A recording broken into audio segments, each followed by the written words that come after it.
Step into the darkness with witness shadows. Every shadow has a witness, and every witness has a story they've been too afraid to tell. Welcome to Witness Shadows, your ultimate destination for true horror stories and disturbing stories that linger long after the screen goes black. Whether you're looking for scary stories to sleep to, or chilling stalking stories that make you double-check your locks, our collection of true stories is curated to haunt your subconscious. I didn't go into the tunnel, but something inside it followed me anyway. I came back to Blackmere Lane in November, which already felt like a mistake before I'd even put the key in the door. If you've never been to that part of North Yorkshire when the weather turns, it's hard to explain it properly. It isn't just cold. It feels like the whole place is holding its breath. The road into the village narrows down to this wet ribbon between hedges and stone walls, and once the light starts going, everything beyond your headlights just seems to flatten into black. By 4:30, it looked like midnight. Rain kept drifting across the windscreen in these fine slanting sheets, not heavy enough to feel dramatic, just constant, miserable, and somehow worse for that. I was only meant to stay a few nights.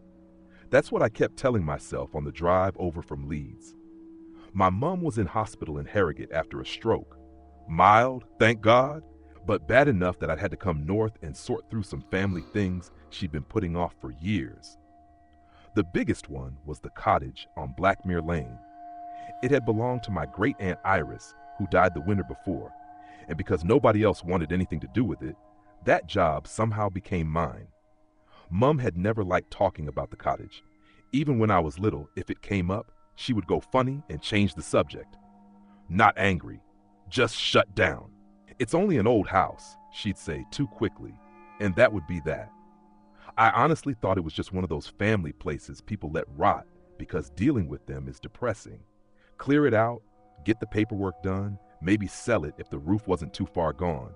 That was the plan. But the first thing that got to me was how the house looked when I pulled up. It wasn't abandoned looking, not properly. The cottage sat halfway down the lane, pressed close between two other old stone houses with black gutters and tiny front gardens boxed in by low walls. I'd expected sagging curtains, blown-in windows, that kind of thing. Instead, the place looked watchful. The windows were dark, yes, but not dead-looking. There were curtains hanging neatly inside. The brass number on the door, 14, had been polished at some point, or at least cleaned more recently than it should have been. Even the front step was mostly clear of moss. And there was light. Not electric light. Just that weak yellow spill you get when a hallway bulb is on somewhere deeper inside and there's a gap around an internal door. I sat there in the car with the engine running, staring at that dull little stripe beneath the front curtain. And I actually checked the address on my phone because for one stupid second, I thought I must have come to the wrong place. But it was 14. Same lane, same house. I should have driven straight to a hotel. I know that now. At the time, I just felt embarrassed for even thinking it was odd. People probably checked on it, I told myself. A neighbor, maybe. Solicitor, builder, anyone. It was a family cottage, not a haunted manor. I grabbed my overnight bag, got out into the rain, and went up the path. The key went in easily. That bothered me too. I don't know why. Maybe because it meant someone had oiled the lock. Maybe because I'd braced myself for a struggle, and the easy little click of it made the place feel less forgotten than it should have. The front door opened inward with a swell of cold, stale air. Not rot exactly, but the smell of old plaster, damp wool, and something faintly metallic like wet coins. I stepped into the hallway and just stood there. The house was freezing, properly freezing, but it didn't have that untouched feel empty houses usually get. My torch picked out the umbrella stand, the dark runner on the floorboards, the framed print of a harbor scene hanging crooked over the radiator. There was a coat on the peg by the stairs, a navy raincoat, not ancient either, not covered in dust. I said, "Hello," before I could stop myself. No answer. Then from somewhere deeper in the house, I heard the slow tick of a clock. That was what made my stomach go cold. Because clocks in empty houses don't usually keep time. I shut the door behind me, locked it out of instinct, and told myself, quite firmly in my own head, not to start being ridiculous. There would be a simple explanation for all of this. There had to be. I walked through into the front room, then the sitting room, and both were more or less what I expected. Old furniture under throws, bookshelves, a gas fire, lace doilies, all very dated and a bit sad. But not wrecked, not ransacked, not left in a rush exactly, just paused. Then I reached the kitchen, and that was where I stopped pretending I felt normal. The table was set, not beautifully, not in some strange theatrical way. That would almost have been easier to understand. It was just laid out as if someone had been in for supper. 3 plates, 3 forks, 3 glasses, salt cellar in the middle, a chipped little mug with painted blue flowers at one place, slightly apart from the others, like it belonged to a child. And there was a tea towel folded over the back of one chair, still hanging as if somebody had put it there that afternoon. The room wasn't spotless. There was dust on the windowsill and the top of the dresser, but not on the plates. I stood there for a good few seconds, with rain tapping lightly at the window over the sink and the clock ticking somewhere behind me. And I remember thinking, very clearly, I do not want to touch any of this. That sounds silly now, but it was the truth. I didn't want to disturb it because the whole arrangement had this horrible sense of expectation to it. Like I'd walked in late and whoever belonged there might come back annoyed that I'd been nosing through their things. But then everything seemed fine, like nothing would happen. That's the worst part, really. Fear would have been simpler. Instead, it was that awful in-between feeling where nothing openly threatens you, so you start talking yourself down. I checked the cupboards, tins, tea, a loaf of bread gone hard in its bag. In the fridge, there was milk with a date from 10 days before and a jar of pickled onions. I even laughed once, this weak little fake laugh, because I thought, what, am I scared of crockery now? I made myself put the kettle on. There was no power to it, obviously. I hadn't even checked the fuse box yet. Still, going through the motions helped a bit. I told myself someone local must have been using the place. Maybe Aunt Iris had let somebody stay after I last saw her. Maybe a cleaner came round. Maybe there'd been some mix-up with the estate people, and I'd walked into a house that wasn't as shut up as everyone said. That explanation lasted until I looked out the back window. The yard behind the cottage was narrow and boxed in with black stone walls slick with rain. Beyond that was the lane running along the back row of houses.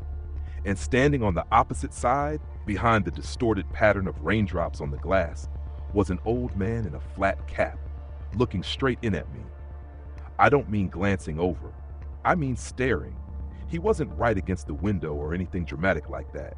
He was just there beneath the weak orange street lamp, hands in his coat pockets, face pale and still, watching the kitchen as if he'd been waiting for me to arrive. I nearly dropped the mug. For one second, I actually thought he might wave, or at least look embarrassed to be caught. He did neither. He just stayed there. So I did what any normal British person would do in a weird situation. I tried to make it less weird by making it social. I gave this awkward little half wave and mouthed, "Hi," nothing. Then, very slowly, he turned and walked away out of sight. That bothered me far more than if he'd just been rude. I told myself he was probably a neighbor. Curious, lonely, village people stare. That's practically tradition. But the look of him stayed with me while I carried my bag upstairs. There was something wrong with the stillness of it. Not aggressive, just measuring. The bedroom I chose was the front one. Easier to leave from, if I'm being honest, though I still wasn't admitting to myself that I was frightened. I unpacked as quickly as I could, wiped the bedside table with a tissue, and rang Mum from the window where I could get 1 bar of signal. She sounded tired, but better than she had that morning. I didn't mention the table laid for 3 or the man at the back lane. I almost did. The words were right there. But then I pictured her in that hospital bed, worrying, and I felt stupid. So I just said the cottage was musty but manageable and changed the subject. By the time I got off the phone, the lane outside had gone quiet in that particular way old villages do. No traffic, no music, no voices, just rain in the guttering and the occasional creak somewhere in the house as it settled into the cold. I remember sitting on the edge of the bed with my coat still on, listening. You start noticing things when there's no proper background noise. The little taps in the pipes, the wind pushing at the sash, a faint rattle from somewhere behind the wall. All harmless, all explainable, I honestly thought if I could just get through that first hour and make a cup of tea from the flask I'd brought, maybe put a podcast on, everything would settle. Then I heard footsteps above me. Not on the landing, not on the stairs, directly above the ceiling, slow, deliberate, crossing from one side of the room to the other. The thing was, there shouldn't have been anything above me except the loft space, and even that was tiny, unfinished, more roof than room. No floorboards, no proper storage, just old insulation and rafters. I knew that because Mom had mentioned it once years ago when talking about a leak. The footsteps stopped above the center of the bedroom. I didn't move. I didn't breathe. Then came 3 soft taps from overhead, as if someone up there had bent down and knocked politely through the plaster. After that, silence. Not relief, silence. And standing there in that freezing bedroom, with the rain outside and the dark pressing at the glass, I had the first clear, stupid, undeniable thought that I was not alone in that house. I did not sleep. I told myself I would, at least for appearances, because doing normal things felt important then. I took my boots off, folded my jumper over the chair, brushed my teeth in that freezing little bathroom with the cracked mirror, and got into bed as if I were proving something to the house. As if lying there under a wool blanket with my hands locked together over my stomach could somehow make me less frightened. But every time I shut my eyes, I saw the kitchen table laid for 3, and that old man staring in through the rain. And every time the pipe shifted or the roof clicked, I felt my whole body tense, like I was waiting for a hand to come through the ceiling. Nothing else happened above me. That was the worst bit. Not the sounds, the lack of them. If there had been more footsteps, more knocking, something open and obvious, I could have told myself it was a squirrel, loose slate, old timbers cooling, anything. But after those 3 taps, the house went so still it felt deliberate, as if whatever had made the noise knew I was listening and had chosen to stop. I must have drifted off for maybe half an hour just before dawn, because the next thing I remember is waking to gray light and that sick, disoriented feeling you get when you've slept in your clothes somewhere you don't trust. For a second, I couldn't work out where I was. Then I looked at the wallpaper, yellowed little climbing roses, and heard rain still pattering weakly against the glass, and it all came back at once. I lay there listening again. No footsteps, no knocking, just a gull somewhere overhead and the low groan of wind moving over the roofline. Morning made everything feel less ridiculous and more embarrassing. I even laughed at myself, properly this time. "Well done," I muttered, terrified by an attic. That's how fear gets you, I think. It lets you feel foolish for having it. Downstairs, the kitchen looked exactly as I'd left it. Same plate, same folded tea towel, same little blue child's mug. I stood in the doorway with my arms folded tight across myself and honestly thought, right, enough now. Either somebody's using this place and nobody thought to mention it, or I'm being messed about. Both possibilities were irritating enough to override the unease for a while. I wanted answers more than I wanted to be spooked. So I started going through the house properly. It was the sort of cottage that looked small from outside and then somehow kept producing more corners than it should have. Narrow stairs, low ceilings, odd little cupboards built into walls, a back scullery half swallowed by damp. Most of it was untouched in that ordinary depressing way old family homes are. My aunt's knitting basket still by the fire, prescription bottles in the bathroom cabinet, a cracked pair of reading glasses on the sitting room side table. You could feel the outline of her life everywhere, which made the strange bits even harder to pin down because they were threaded through all this very ordinary evidence of somebody who had once lived there and then simply stopped. Upstairs, there were 3 rooms. The one I'd slept in, a smaller box room at the front, and another room at the back facing the lane. The back room was full of stacked linen and old suitcases and smelled strongly of lavender and dust. Nothing sinister there, just age. The box room was different. I knew that before I even touched the handle because the air felt colder near it. Not dramatically, not supernatural, just enough to notice after the stale stillness of the landing. The door itself was older than the others, painted over so many times the panels had gone soft at the edges, and fixed across the latch was a brass padlock. A new one. Not bright and gleaming, but clean. recent. The metal wasn't greened or spotted. It hung there against all that peeling cream paint like something added yesterday. I stared at it for a long moment. Then I rattled it once, solid. That was the first thing that made me feel angry instead of scared. Because old locks in old houses I can understand. Families do odd things. People secure rooms all the time.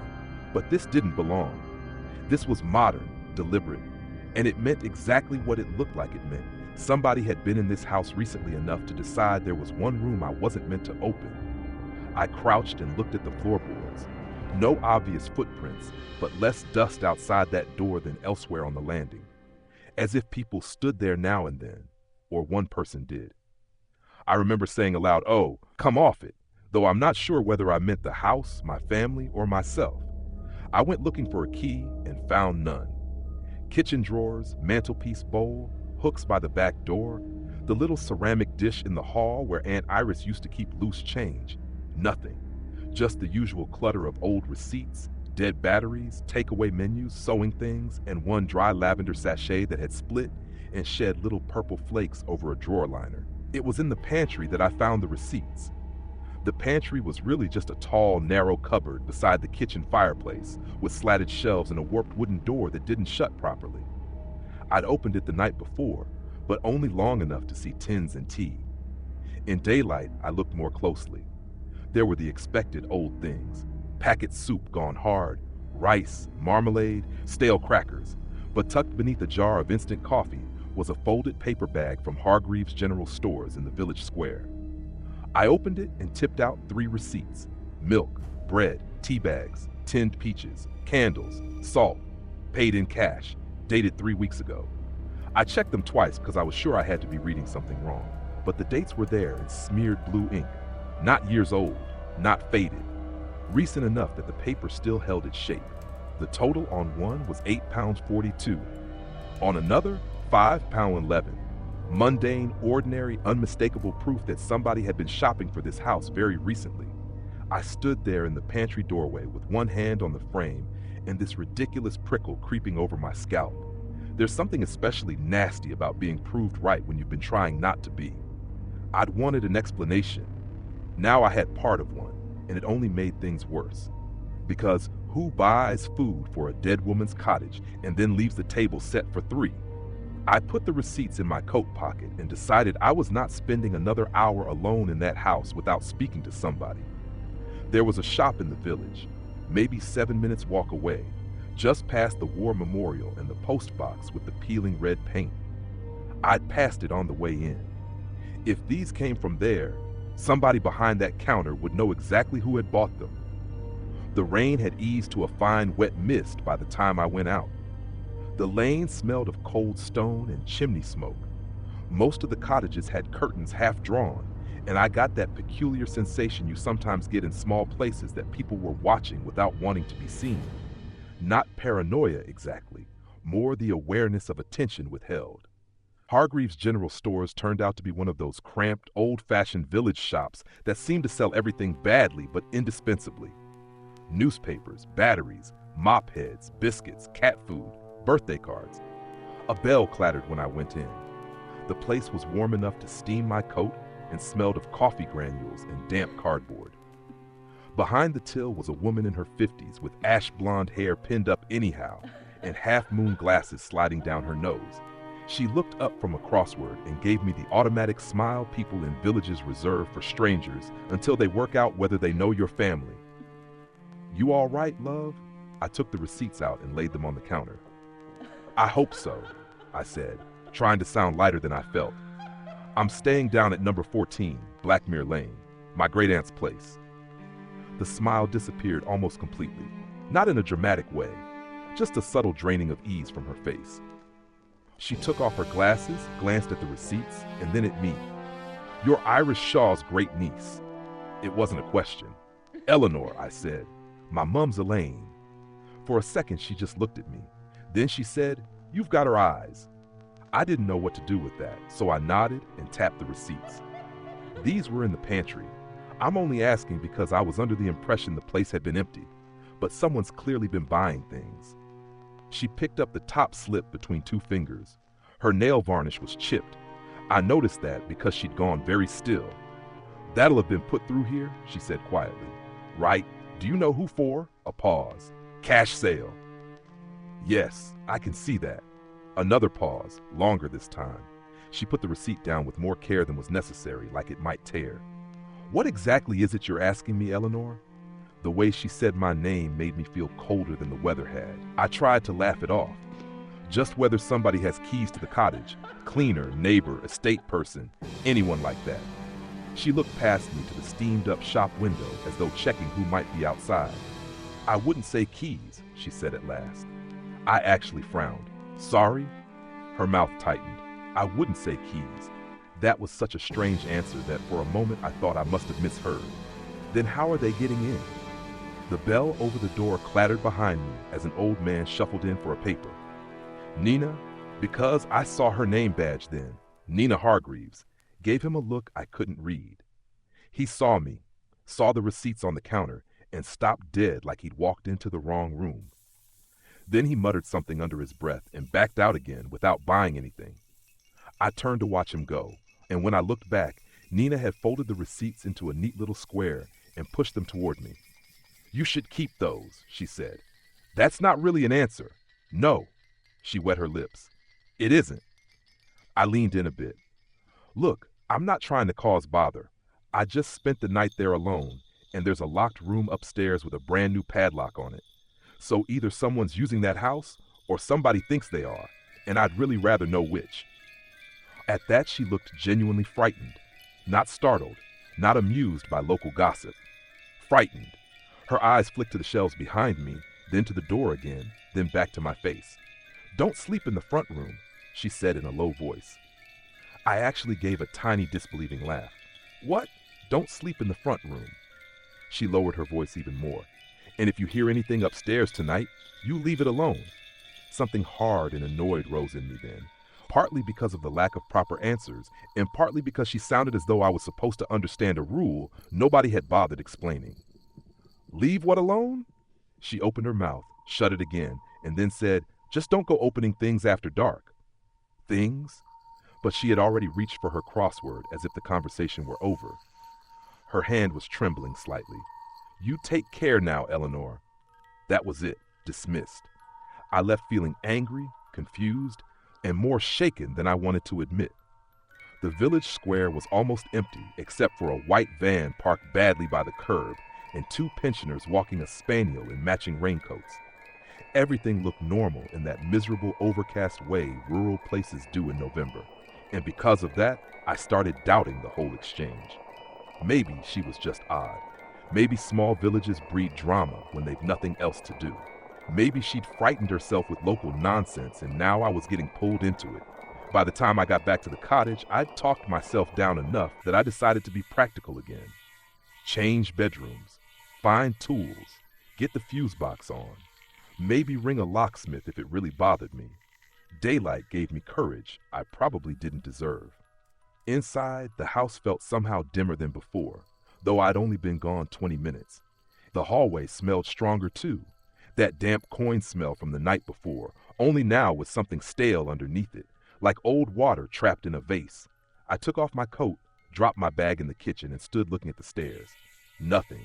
No sounds. I even said, "See? Fine," which was stupid because there was nobody there to hear it except me. Still, I went up. I don't know what I expected. Maybe that the padlock would be gone. Maybe that the room would prove completely ordinary and I'd feel like an idiot. Instead, I found the landing exactly as I'd left it. The little box room, still locked, the brass catching what weak light came through the stairwell window. I stood in front of it, hands on hips, trying to think sensibly. If someone was using that room, then yes, I should leave and call someone. If no one was, and this was some daft leftover arrangement from years ago, then I was letting a padlock dictate my mood. I hated that. I bent and put my ear to the door. For a few seconds there was nothing at all. Then I heard it. A cough. Not loud, not theatrical, just a low, wet, exhausted human cough from the other side of the wood. I jerked back so fast my shoulder hit the wall. There is a very particular kind of fear that comes when your body understands something before your mind catches up. I knew what I had heard. I knew it absolutely, But my thoughts still scrambled uselessly for alternatives. Pipes, pigeons in the loft, water hammer, anything, because the obvious answer was impossible, and I could not bear it. I must have stood there for 10 full seconds, staring at the keyhole, before I whispered, "Hello?" No response. I swallowed and tried again, louder. "Who's in there?" The silence on the other side felt thick, listening. I took one step back, already preparing to go downstairs. Get out, ring the police, ring anyone. That was when the voice came. A child's voice. Very soft. So close to the door it might have had its mouth against the panel. "Don't let him know you've come back." Everything in me went cold. Not jolting, scream and run fear at first. Worse. That numb, sinking paralysis where your thoughts flatten out and the world goes strangely clear around the edges. I could see every cracked line in the paint on that door, every smudge in the brass lock. I could hear a gull outside and water dripping somewhere downstairs. And in the middle of all of it was that sentence. "Don't let him know you've come back." Come back. Not come here. Not arrived. Come back. I stepped away from the door very carefully, as if sudden movement might make something happen. "Who are you?" I asked, and even to my own ears my voice sounded thin. No answer. "Are you locked in?" Nothing. My heart was going so hard then I could feel it in my throat. I should have run. I know that. I should have gone straight down those stairs and out of the house. Instead, I stayed where I was because some stubborn part of me still wanted to make this fit into the world I understood. Maybe a squatter had a child with them. Maybe somebody was hiding. Maybe this was awful but real and explainable, and if I left now I'd be abandoning a kid in a locked room. I forced myself one step closer. "Listen to me," I said. "I'm going to get help, all right?" This time there was movement on the other side. Not footsteps exactly, more like something light brushing the bottom of the door. Then very quietly, almost too quietly to hear, the child said, "He listens through the walls." I don't remember deciding to move. One second I was there, and the next I was halfway down the stairs, one hand skidding along the banister, breath tearing in and out of me.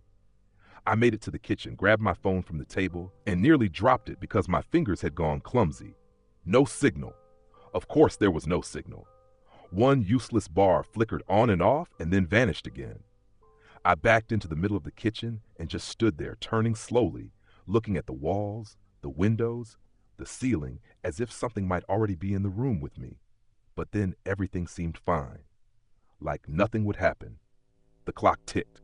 The rain tapped weakly against the pane. The old fridge hummed once and went silent.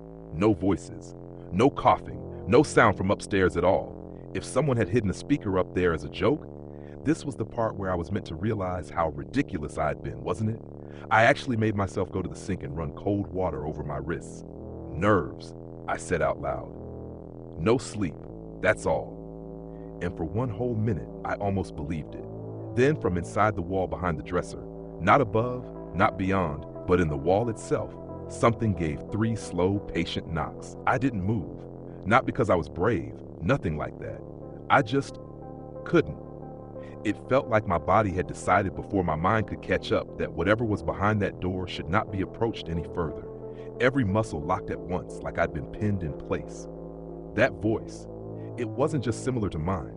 It was exact. Same tone, same rhythm, even that slight hitch I get when I'm trying to sound calm and failing. If I'd heard it through a recording, I would have believed it was me without question. "I knew you'd come back." The words echoed in my head long after the sound itself faded. I swallowed, but my throat felt dry and tight. "That's not funny," I said, though my voice barely held together. "Who's in there?" Silence. Then something shifted again inside the room. A soft scrape, slow, deliberate, and before I could stop myself, I took another step forward. I don't know why I did that. I've thought about it 100 times since, and I still don't have a proper answer. It wasn't curiosity, not exactly. It was more like being pulled, like some part of me had already decided I needed to see whatever was in there, no matter how bad it was. My hand lifted on its own and pressed against the door, cold, colder than the wall downstairs, colder than the air. The wood felt wrong under my palm, like it had been sitting in ice water. I pushed. The door creaked open a few inches more. The room inside was dim, but not completely dark. There was just enough gray daylight leaking in from a small window at the far end to make out shapes. A bed, a wardrobe, paper, something hanging from the ceiling, moving very slightly, and someone standing near the window. My heart slammed so hard I thought I might actually faint. "Hello?" I whispered. The figure didn't move. It was tall, too tall for the room, almost a stall. The head tilted slightly as if it didn't quite fit the space properly.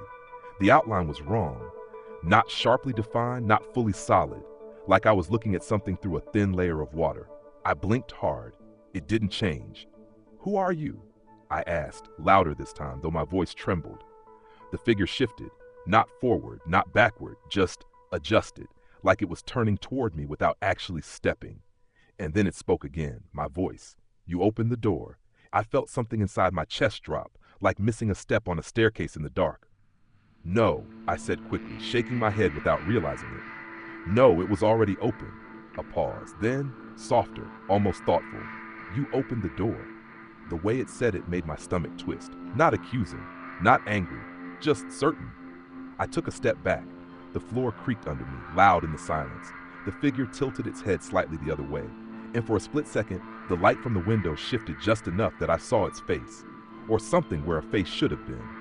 It wasn't clear. That's the worst part. It wasn't like seeing something monstrous outright. It was like my brain refused to settle on one shape. Too pale, too smooth. The features not quite sitting where they should. Eyes that seemed too far apart one second, then too close the next. But the mouth was smiling. Not wide, not exaggerated, just enough. And I knew, absolutely knew, it was copying me. The way I looked when I tried to pretend everything was fine. I stumbled back another step. "No," I said again, louder now, panic starting to bleed through. "No, I'm not. This isn't." Behind me, something knocked. 3 sharp taps, right against the wall of the landing. I flinched violently and spun around. Nothing there. When I turned back, the figure was closer. It hadn't walked. It hadn't crossed the space in any way I could understand. It was just nearer. Close enough now that I could see more detail, though I wished I couldn't. The surface of it, its skin if that's what it was, looked wrong. Not like flesh, like something stretched too tightly over something else. And the eyes were too dark. Not empty, not hollow, just wrong. And still smiling. My legs gave out.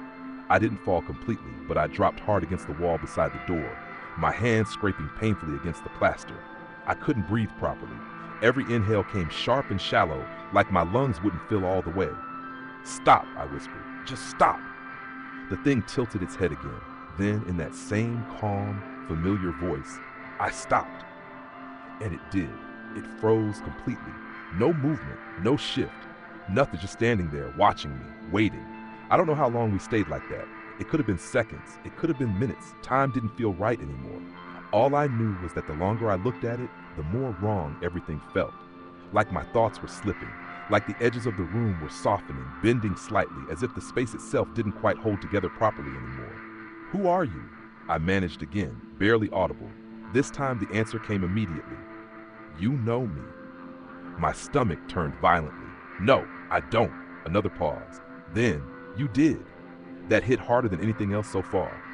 Because for a split second, just a flicker, I had the strangest, most disturbing feeling that it might be telling the truth. That I had seen this before. That this wasn't new. That something about this moment had already happened once, long ago, and I'd just forgotten. "I don't," I said again, shaking my head harder now, like I could force the thought out. "I don't know you." The smile shifted, not wider, just different. "You answered." The words landed like a physical blow. "What?" I choked. "You answered," it repeated, still in my voice, "before." Something in my chest tightened painfully. I shook my head again, more frantic now. No, I didn't. I don't even." A sound cut me off. From downstairs, the front door, it creaked, slowly, like it was being pushed open.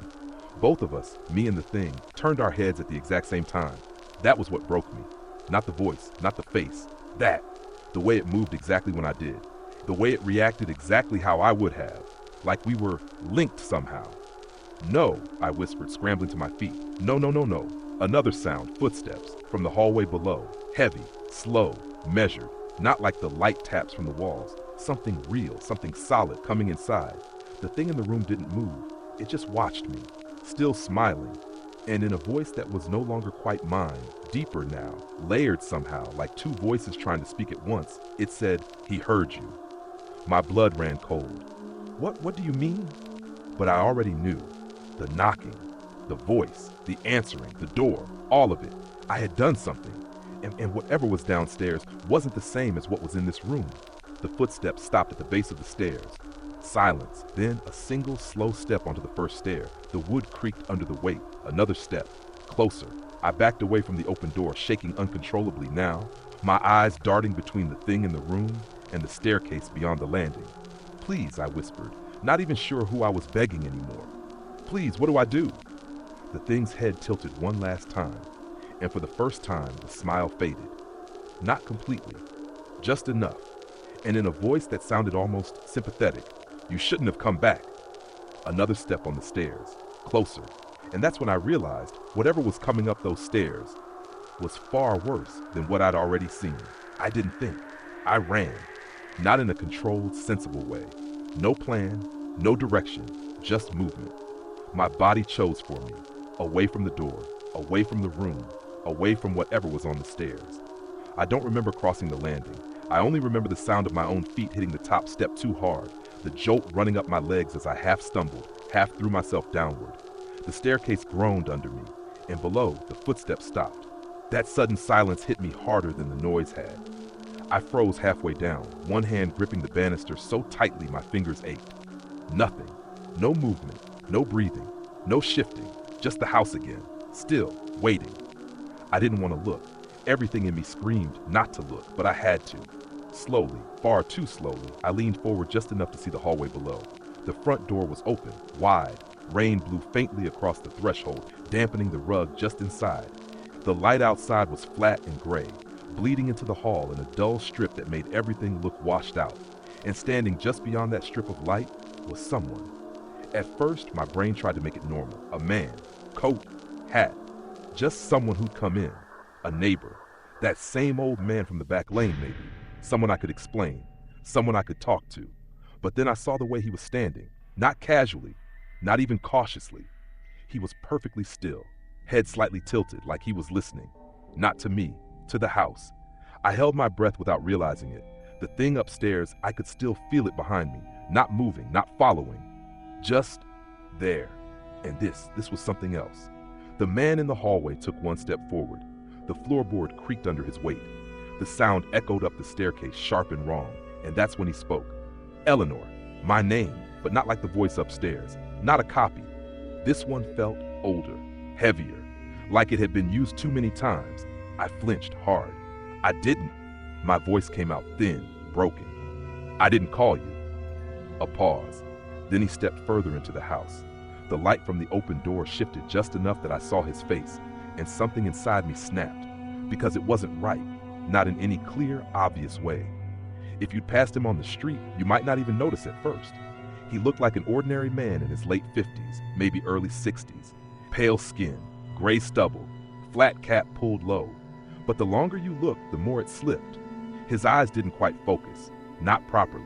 They were fixed on me, but not seeing me, like he was looking through something else layered over where I stood. And his mouth moved just a fraction too late after his words. "Eleanor."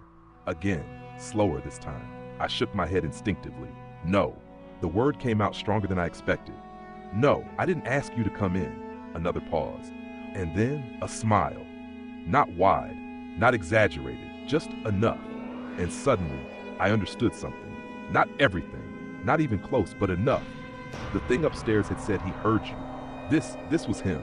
And I had done something. I had answered. I had listened. I had opened something. "I didn't invite you," I said again, backing up one step on the stairs. "You can't. This isn't."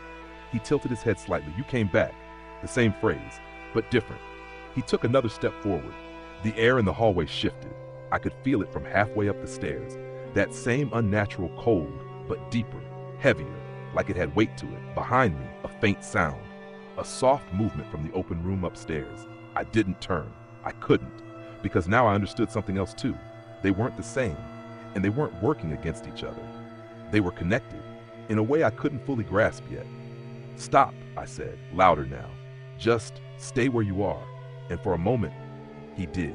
He stopped moving, completely. The silence that followed felt stretched too tight, like it might snap. My heart was pounding so hard I could hear it in my ears. Think, think. What had the voice said? Don't let him know you've come back. Too late for that. But maybe there was something else.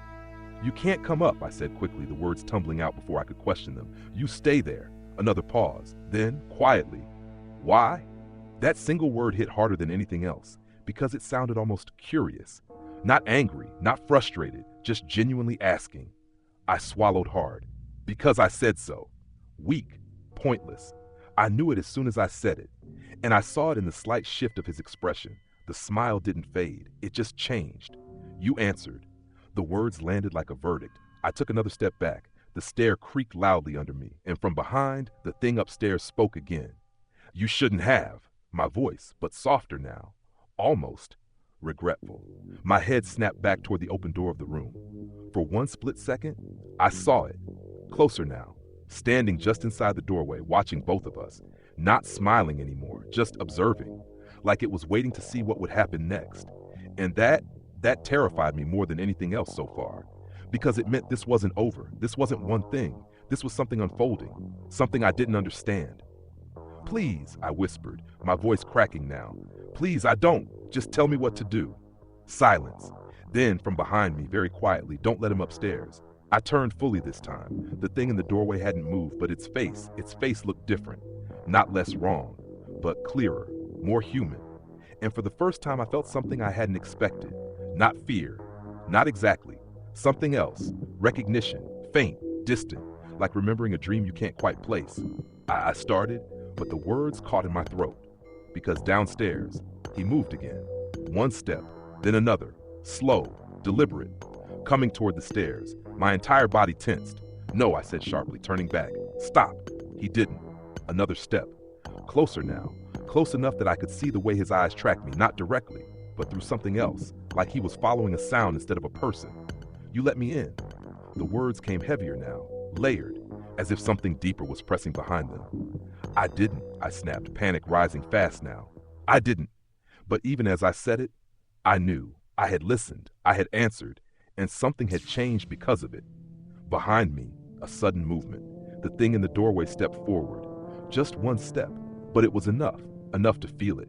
The shift in the air, the tension tightening, like two opposing forces drawing closer to something inevitable. And I was standing right in the middle of it, trapped between them, breathing too fast, thinking too slowly, realizing, far too late, that whatever had started here wasn't something I could just walk away from anymore. I didn't choose a side.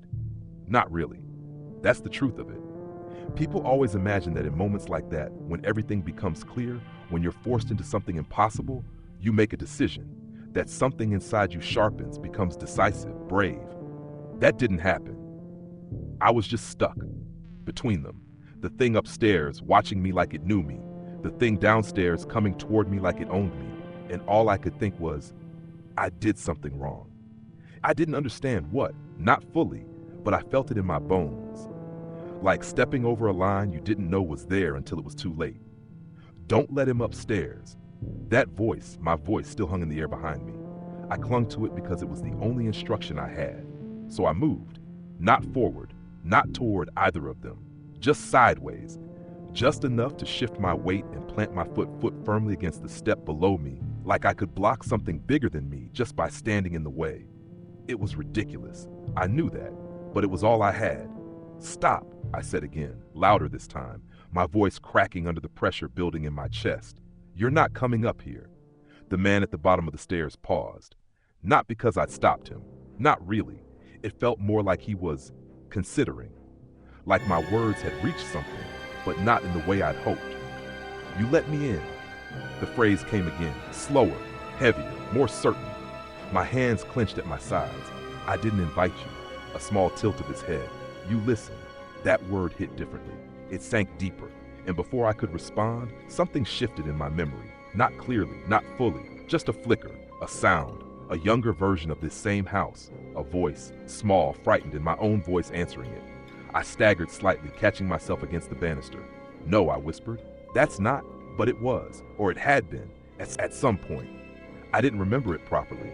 But I could feel it now, like something buried just under the surface, pushing up, and he knew it. The man at the bottom of the stairs smiled again. This time, wider. Not kind, not patient. Something else. Something that felt like recognition. You answered before. The words scraped through me. Not new, not unfamiliar. The same phrase. From upstairs, from the thing that looked like me. I turned sharply, my breath catching in my throat. It hadn't moved much. Still just inside the doorway, still watching. But now it looked different again, clearer, more solid. And its eyes, they weren't wrong anymore. Not entirely. They were mine. Or close enough that it made my stomach twist violently. I started, but the words fell apart, because I wasn't sure anymore. And that uncertainty, that hesitation, that was when everything shifted. Downstairs, he moved again. One step, then another, closer. The wood groaned under his weight, and I felt something in the house respond. Not a sound, a pressure. Like the walls themselves were tightening, like something had been waiting for that exact moment. Stop! I shouted, panic breaking through fully now. Just stop! But he didn't. He was almost at the base of the stairs now, close enough that I could see more detail. And I wish I couldn't, because the closer he got, the less human he looked. Not in obvious ways. Not like something monstrous you could point at and say, that's wrong. It was subtle. The way his movements lagged slightly behind intention. The way his eyes didn't quite align with where his head turned. The way his shadow didn't match him perfectly in the dim hallway light. Like he wasn't one thing. Like he was being held together.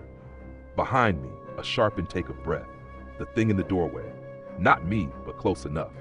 I remember, it said quietly. My voice. But clearer, stronger. I turned toward it instinctively. What? I asked, barely able to get the word out. It took another step forward, and this time, I felt it. Not it. Not just fear, not just wrongness, something else. A pull. Like whatever stood in that room wasn't just mimicking me anymore. It was remembering something I'd forgotten. You came here, it said slowly, before. My heart slammed painfully against my ribs. No. You were small, a flicker, another fragment. Rain. A different kind of rain. Warmer, the smell of something damp and old, a door, a voice behind it. Hello? My own voice, but younger. I staggered back, hitting the banister harder this time. No, that's not. You answered. The words came from both of them at once.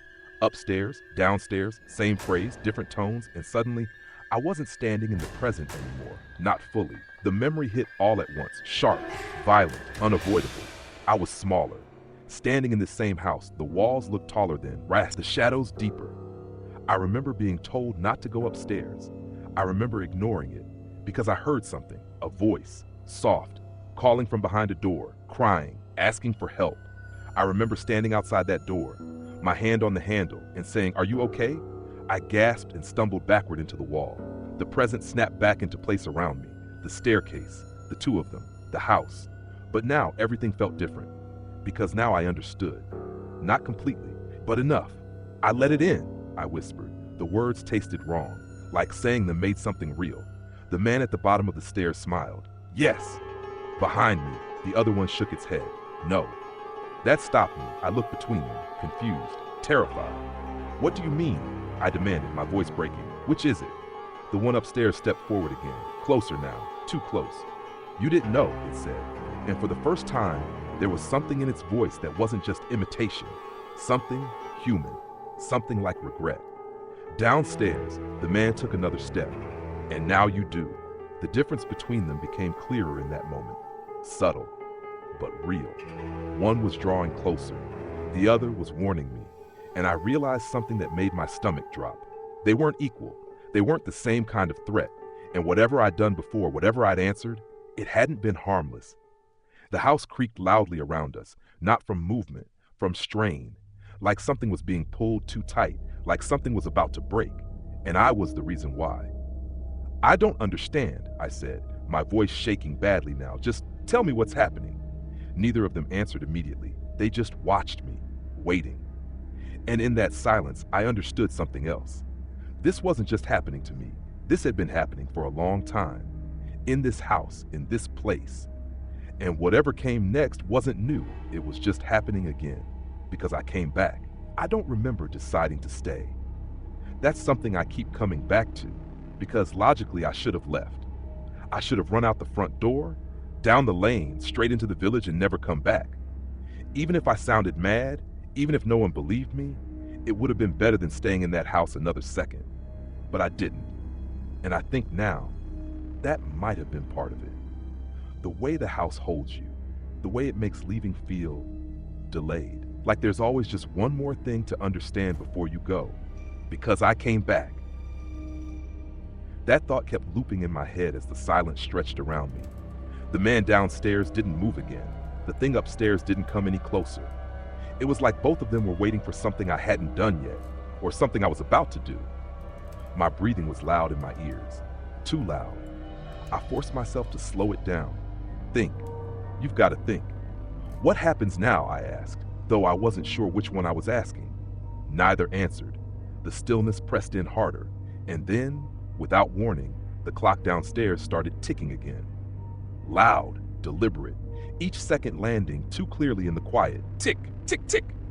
The man's head shifted slightly, like he'd heard it too.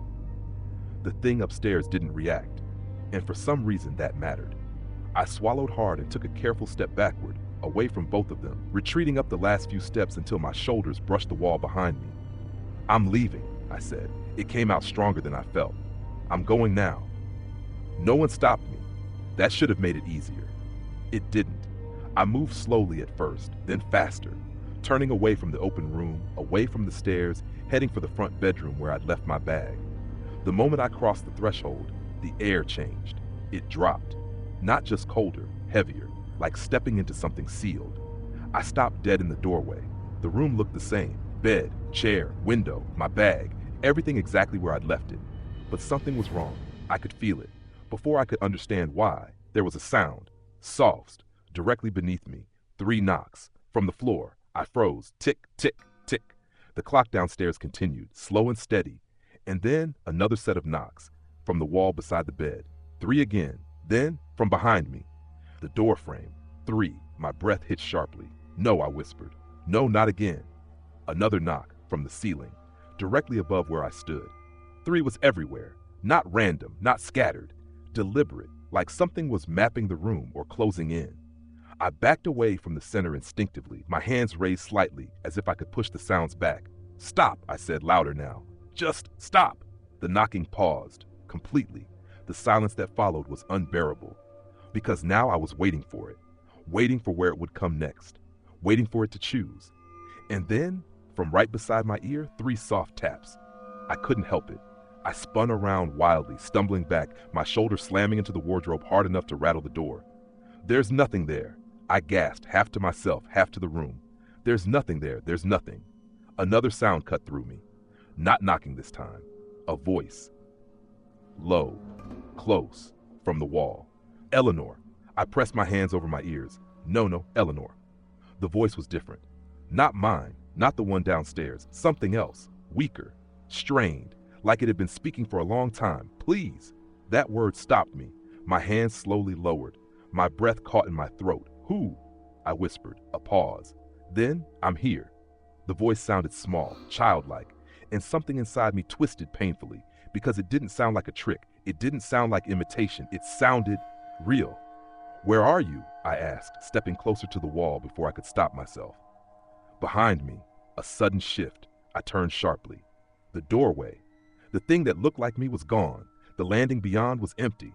My stomach dropped. No. I backed away from the wall, panic rising fast now. Because if it wasn't upstairs, then where? Another knock, from the floor, directly beneath my feet. 3. The boards creaked slightly, like something below had just moved, and then a scraping sound, slow, dragging, coming from under the floorboards. I stumbled back toward the bed, my eyes locked on the ground as if I might see through it. You shouldn't listen, a voice said quietly behind me. I spun around, the doorway empty, but I knew that voice, mine. The other one, you shouldn't answer, it continued, softer now. My chest tightened. I'm not answering, I snapped, though it didn't sound convincing even to me. Another knock, from below. Then, a faint, desperate whisper. Please don't leave me here. My heart twisted painfully. That voice, it wasn't wrong. It wasn't distorted. It sounded like someone who was scared, alone, trapped. I started, my voice breaking. You can, the other voice said immediately. Sharp now, urgent, you have to. I shook my head. tears stinging at the corners of my eyes. "I can't leave someone." "You already did." The words hit like a slap. I froze. "What?" Silence. Then, very quietly, "You left before." My stomach dropped. "No," I whispered. "I didn't." "You did." The room seemed to tilt slightly. The knocking started again. Faster now. From the floor, the walls, the ceiling, all around me. Not 3 anymore. Not measured. Just insistent. Relentless. Like something was trying to get through, or get out, or get me to come closer. "Stop!" I shouted, clamping my hands over my ears again. The sound didn't fade. If anything, it got louder, more frantic. The boards beneath my feet shuddered slightly. I stumbled back toward the door, my breathing ragged now, my thoughts slipping. "I have to get out," I gasped. "I have to." And then everything stopped. Instantly. No knocking, no voices, nothing. The silence hit so hard it made my ears ring. I stood there shaking, trying to steady myself. And in that stillness, I realized something. The front door downstairs was no longer open. I hadn't heard it close. I hadn't heard anything. But I knew, somehow, it was shut, and whatever had come in was still inside. I didn't stay to confirm it. That was the one instinct I trusted completely.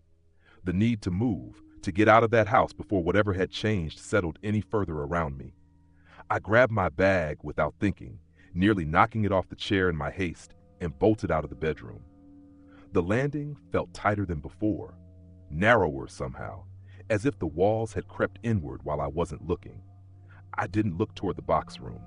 I couldn't, because I knew without seeing that something was there again, watching, waiting for me to look back. I took the stairs 2 at a time.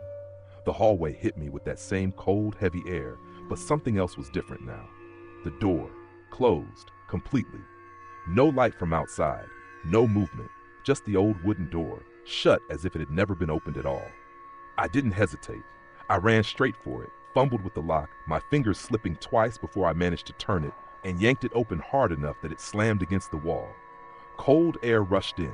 Rain. Gray light. The lane, empty. I didn't even look back. I just ran, down the short path, through the gate, onto the wet pavement, my shoes slipping slightly on the slick stone as I forced myself forward. My breath came in sharp bursts, each inhale burning, but I didn't slow down until I reached the next house along. Number 12. Mr. Wilkes. I hadn't planned it. I just knew he was there. That I'd seen him, that he'd been watching. And for the first time since this started, I didn't want to be alone. I hammered on his door. Not polite, not measured, just desperate. "Please," I gasped. "Please, open." The latch clicked almost immediately. That startled me more than anything. The door opened just a fraction at first, then wider, revealing the same old man I'd seen the night before.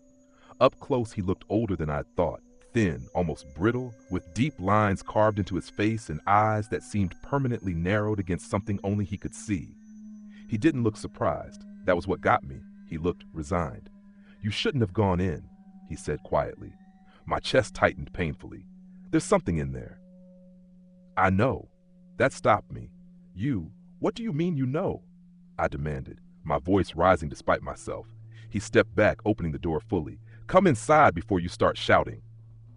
I hesitated, just for a second, because after everything, stepping into another enclosed space felt wrong. But the rain was cold, and the lane was empty, and the cottage behind me, I didn't want to see it again, not yet, so I went in. The difference hit me immediately. His house felt sealed, not abandoned, not cold in the same way, but closed. Every window was covered, thick curtains drawn tight. Even the small gaps around the edges were stuffed with what looked like old cloth or paper. The air inside was warmer, but heavy with a faint smell of something sharp. Vinegar, maybe, or cleaning solution. And the mirrors. There were none, or rather there were, but all of them were covered. Tea towels, sheets, even newspaper taped over the glass. "What is this?" I asked, turning slowly as I took it in. "Precaution," he said simply, shutting the door behind me and locking it. The sound of the lock clicking into place made something in my chest loosen slightly. "You've seen it," I said. It wasn't a question. He didn't answer straight away. Instead, he moved past me into the small front room and gestured for me to sit. I didn't. I couldn't stay still. "What is it?" I pressed. "What's in that house?" He watched me for a long moment. Then he said, "What did it say to you?" The question caught me off guard. "What? What did it say?" he repeated, more firmly this time. I hesitated, because saying it out loud made it real. But I was past pretending this wasn't happening.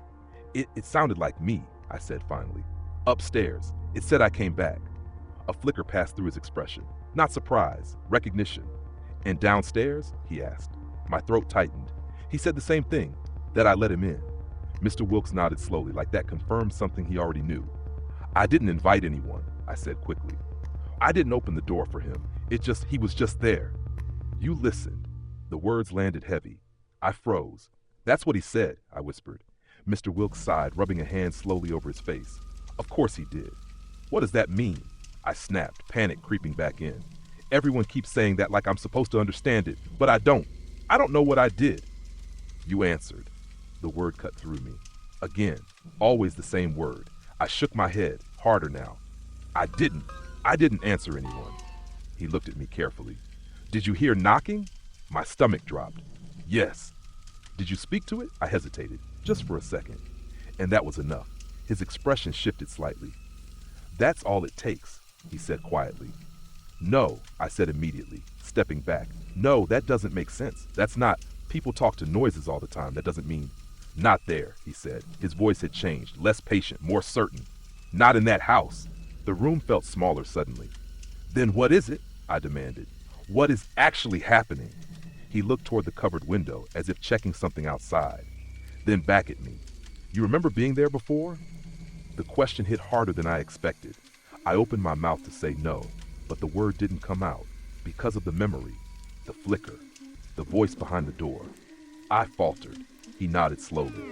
You were about 7, he said. Stayed there a few nights. Your aunt thought it would be good for you. Fresh air. Quiet. My heart was racing again. I don't remember that. You wouldn't, he said. Not properly. Something in the way he said that made my skin crawl. Why not? He didn't answer straight away. Instead, he moved toward a small cabinet against the wall and pulled open a drawer. Inside were neatly stacked old photographs, papers, and something else I couldn't quite see. He took one out and handed it to me. My fingers shook as I took it. It was a photograph. Faded, old, but clear enough. A small girl standing in front of the cottage on Blackmere Lane. Raincoat, boots, hair tied back messily, looking straight at the camera. I stared at it because I knew that girl, even if I didn't remember the moment. That's you, Mr. Wilkes said quietly. I swallowed hard. And you weren't alone. My eyes flicked back to the photo. At first, I didn't see it.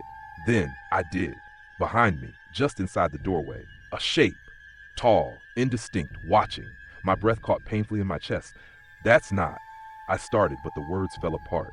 You spoke to it, he said. The room tilted slightly. No, you heard it knocking. My grip tightened on the photo. You answered it. No, I repeated, but it sounded weak now. You let it know you were there. The words echoed everything I just experienced, everything that had already happened. And suddenly, it wasn't new anymore. This wasn't the first time. It was happening again. Because I came back. I lowered the photo slowly, my hands trembling. What is it? I asked, my voice barely above a whisper. Mr. Wilkes met my gaze, and for the first time, he looked afraid. Something that listens, he said. A pause. Then, and once it knows you. He didn't finish the sentence. He didn't need to, because I already understood. It doesn't forget. And now, it had found me again. I should have stayed in Mr. Wilkes' house. He didn't tell me to go back. In fact, if anything, the way he watched me, quiet, tired, almost defeated, made it clear he thought going anywhere near that cottage again was a mistake. But I couldn't let it go. That's the worst part. Even after everything, even after hearing it, seeing it, remembering just enough to know I had already made this mistake once, I still needed to understand. I have to see it, I said. The words felt wrong the moment they left my mouth. Mr. Wilkes didn't argue. That was worse than if he had. He just looked at me for a long moment, then said quietly, "If you go back, don't stay long." "I won't," I said quickly. I meant it. At least, I think I did. "Don't answer anything," he added. A pause. "And don't follow anything that sounds like it needs help." That made my stomach twist, because that's exactly what it had sounded like. "I won't," I repeated, though my voice lacked conviction. He nodded once, then turned away like the conversation was over. That was it. No dramatic warning, no attempt to stop me, just that quiet acceptance, as if whatever happened next was already set. The walk back to the cottage felt longer. The rain had eased, but everything was still damp, heavy, silent. The lane stretched out ahead of me like it had before, but now I noticed things I hadn't paid attention to earlier. The windows, most of them were dark, but not empty. There's a difference. You know it when you see it. I didn't look too closely. I kept my eyes forward, toward number 14. The closer I got, the more the air seemed to change, colder, stiller, like stepping into a space that didn't quite belong to the rest of the village. The front door was exactly how I'd left it, closed. Nothing unusual, nothing visibly wrong. But I knew better now. I stood there for a few seconds, just staring at it, trying to steady myself. "You're just checking," I whispered, "just looking. Then you're gone." No answer. Of course not. I reached out and pushed the door open. The house felt different. Not louder, not darker, just aware. That's the only word I have for it. Like something inside had noticed I'd come back.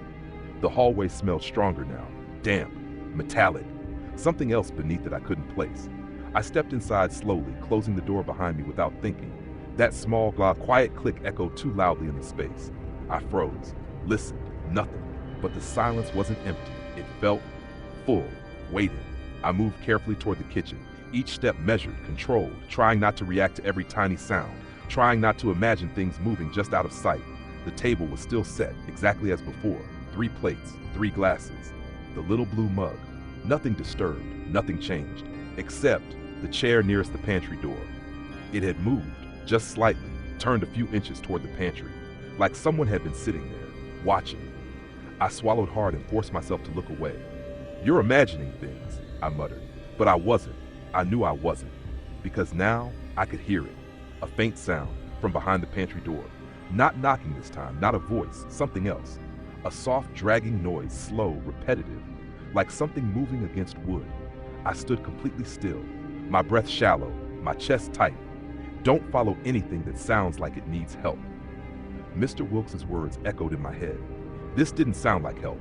It sounded like something trapped, or something trying to get out. I should have left. I knew that. Every instinct I had was screaming at me to turn around, walk out, and never come back. But instead, I stepped toward the pantry. The floor creaked under my weight. The sound behind the door stopped. Instantly, I froze. The silence stretched, long, heavy. Then, a single scrape. Closer this time. Right against the other side of the door. My hand lifted slowly. I didn't realize I was doing it until my fingers were inches from the handle. "Don't," I whispered to myself, but I didn't stop.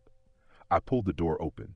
The pantry looked the same. Shelves, tins, packets, nothing obviously wrong, nothing moving. I let out a shaky breath I hadn't realized I was holding. "See?" I muttered weakly. "Nothing."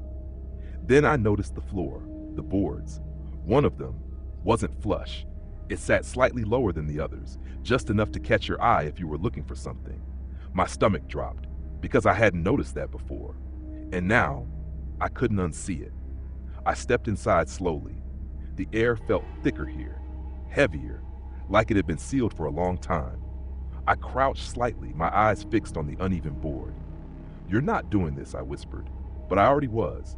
I reached down, pressed my fingers against the edge. The wood shifted under the pressure, loose. My breath caught. "No," I said again, but my hands didn't listen. I lifted. The board came away easier than it should have. Beneath it, darkness. Not just shadow. Depth. A narrow opening, barely wide enough for a person to fit through. And from below, that smell. Stronger now. Wet earth. Rot. Something sweet underneath it that made my stomach turn. I recoiled slightly, covering my nose instinctively. "What the hell?" My voice sounded too loud, too sharp. It seemed to disappear into the opening below, swallowed by the darkness. Then, from somewhere deep beneath, a faint sound. Not knocking, not scraping, a voice, distant, distorted, barely there. "Hello?" My heart lurched violently. It wasn't the same voice as before. Not mine, not the one from the walls. Something else. Weaker. Farther away. "Is someone there?" I leaned closer before I could stop myself. "Who's down there?" I called, my voice shaking. Silence. Then a faint shift, and something moved in the darkness. Not clearly, not fully. Just enough. Enough to prove I wasn't alone. My pulse roared in my ears. I should have backed away. I should have covered the hole. I should have run. Instead, I grabbed my phone, switched on the torch, and aimed it down into the opening. The beam cut through the darkness, revealing a narrow tunnel, packed earth, wooden supports, Old, collapsed in places, but not abandoned. There were things down there. Objects scattered, half buried. Clothes, shoes, something metallic glinting faintly in the light. And further in, something else, a shape, low to the ground, too still, watching. The light flickered slightly, my hand trembled. "Who's there?" I whispered again. No answer, just a faint shift, and then very slowly the shape moved, not toward me, not away. Just enough to change, enough to show it had been facing me all along. I jerked back instinctively, my breath catching hard in my throat. My mind struggled to process what I was seeing, because it didn't look right, too small to be an adult, too still to be a person. And yet, it felt like it was looking straight at me. The light flickered again. And then, from somewhere deeper in the tunnel, another voice. Clearer, closer, not the same as the first. "Don't go further." I froze. That voice, I knew it. Not fully, not clearly, but enough to make my chest tighten painfully. "Please," it added. And that sounded real. Not wrong, not copied, just scared. My grip tightened on the phone, my heart pounded harder. "Who are you?" I whispered. A pause. Then, very quietly, "Mabel." The name hit me like a shock, because I'd seen it before, on the wall, in the photograph, and the things Mr. Wilkes had shown me. Mabel, the missing girl. My breath shook. "That's not possible," I whispered. But even as I said it, I didn't believe it, because something in that voice felt real, felt human. And that was somehow worse than everything else. Because if that was true, then whatever was down there had been there a very long time, and it wasn't alone. I don't know how long I stayed crouched there. Seconds, maybe. It felt longer. Long enough for the smell to settle in my throat, thick and sour. Long enough for my hand to start trembling so badly the torchlight shook across the walls of the tunnel, catching on things I didn't want to see clearly. Clothes, old ones. Mud stiffened, tangled together like they'd been pushed aside over and over again. And something else. A small shoe, child-sized, half buried in the dirt. My chest tightened. "Mabel?" I whispered, my voice barely holding together. The light flickered again.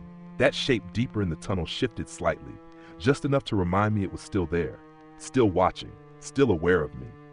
"I can't see you properly," I said, trying to keep my voice steady. "Come closer." The moment the words left my mouth, I knew they were wrong. That wasn't me. That wasn't what I meant to say.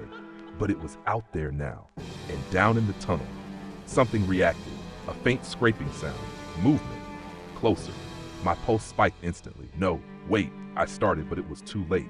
The shape moved again, not slowly this time, not carefully. Something between a crawl and a drag, wrong, unnatural. The light caught it for just a second, enough to make my stomach drop violently. Because it wasn't a child, not properly. The proportions were off, limbs too long, back too curved, head tilted at an angle that didn't sit right. And the way it moved, it wasn't coming toward me like someone climbing. It was pulling itself, like it didn't quite understand how bodies worked. I jerked back from the opening, nearly dropping my phone. No, no, no. My heart slammed against my ribs, panic flooding through me. That wasn't Mabel. It couldn't be. "Mabel?" I called again, more desperately now. "Are you there? Say something." Silence. Then, from deeper in the tunnel, the voice came again. Clearer this time, stronger. "I'm here." My breath caught. That sounded right. That sounded like a person. But it hadn't come from the thing moving toward me. It came from further back, behind it. My mind struggled to catch up. There were two. Something closer, something deeper. And only one of them was speaking like a human. "Don't let it come up," the voice said quickly. My chest tightened. "What do you mean?" I whispered. The scraping sound grew louder, closer. "It can't leave," Mabel said. "Not unless—" The rest of the sentence cut off sharply, like something had stopped her, or something had noticed. The shape froze, mid-movement. Then, slowly, its head lifted, directly toward me, and even in the weak, flickering light, I could see its face, or what used to be one. My breath hitched painfully, because parts of it were familiar, too familiar. The outline, the features. They weren't random. They weren't distorted beyond recognition. They were wrong in a very specific way. Like something had tried to copy a face and hadn't quite finished. Eyes too dark, mouth too wide, skin stretched unevenly as if it didn't belong. And for a second, just a second, I thought I recognized it. Not fully, not clearly, but enough to make my stomach twist violently. It opened its mouth, and when it spoke, the voice that came out was mine. "You came back." I scrambled backward, hitting the pantry wall hard enough to knock a tin from the shelf above me. It clattered to the floor, loud and sharp, breaking whatever thin thread of control I had left. "No," I shouted. "Stay back! Just stay back!" The thing tilted its head again, watching me, learning me. And behind it, deeper in the tunnel, Mabel's voice came again, urgent now. "It's using you," she said. "It always does that." My hands shook uncontrollably. "What does it want?" I demanded, my voice cracking. A pause. "Then it wants out." The words landed heavy, cold, final. My stomach dropped. "No," I whispered. "No, that's not." "It can't leave without someone," she said quickly. "It needs someone to follow it, to answer it, to come down." My heart pounded harder, because suddenly everything made sense. The knocking, the voices, the way it had spoken like me, the way it had known things I didn't remember. It wasn't just copying, it was learning, building itself from whoever answered. "Then why is it down there?" I asked, my voice barely steady. Another pause, longer this time, and when Mabel spoke again, her voice sounded smaller, older, tired in a way that didn't make sense, because I didn't let it out. The words hit me harder than anything else. "You're still," I started, my throat tightening. "You're still down there?" A faint shift. "Yes." My chest ached. "How long?" Silence. "Then I don't know anymore." The answer felt like a weight settling over everything. "Too long. Far too long." The thing closer to me shifted again. Its fingers, too long, too thin, dug into the dirt as it pulled itself another inch forward. "You don't have to stay," it said in my voice, soft, gentle, convincing. "We can leave." My stomach twisted violently. "No. You've already done it before." That phrase again. Always that phrase. "It's not different now." I shook my head, backing away further. "Yes, it is," I said, my voice shaking. "I know what you're now." It smiled, or tried to. The movement didn't reach its eyes. "You didn't know then either." That stopped me, because it was right.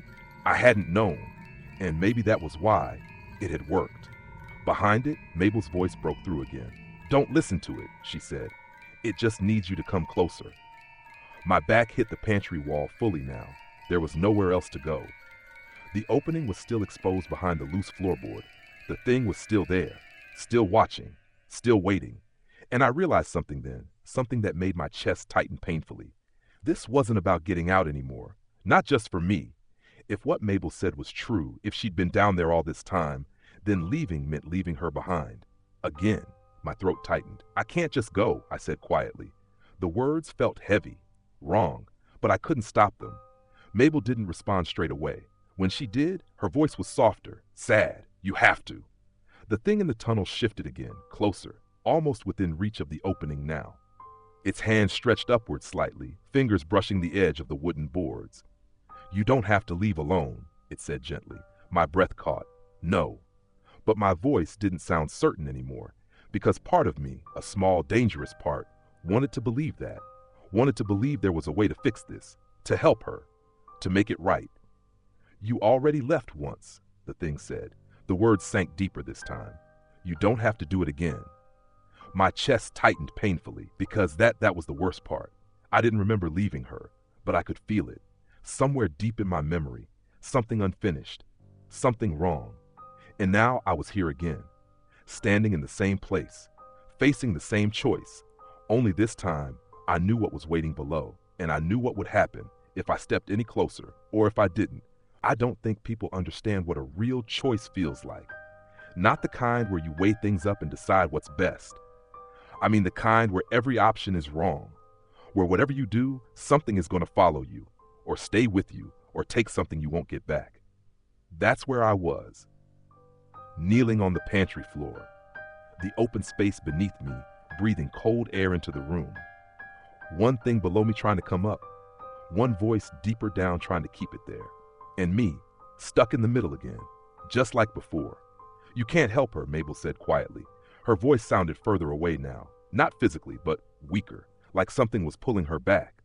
"You don't know that," I said, though my voice lacked conviction. "I do." A pause. Then softer, "I tried." My chest tightened painfully. The thing closer to me shifted again. Its fingers curled over the edge of the floorboards now, just the tips visible, pale. Too long, too thin. They flexed slightly. Testing, learning. "If you leave," it said in my voice, "you're just leaving her again." The words hit exactly where they needed to. That was the problem. It knew what to say, because it knew me, Or at least, it knew enough.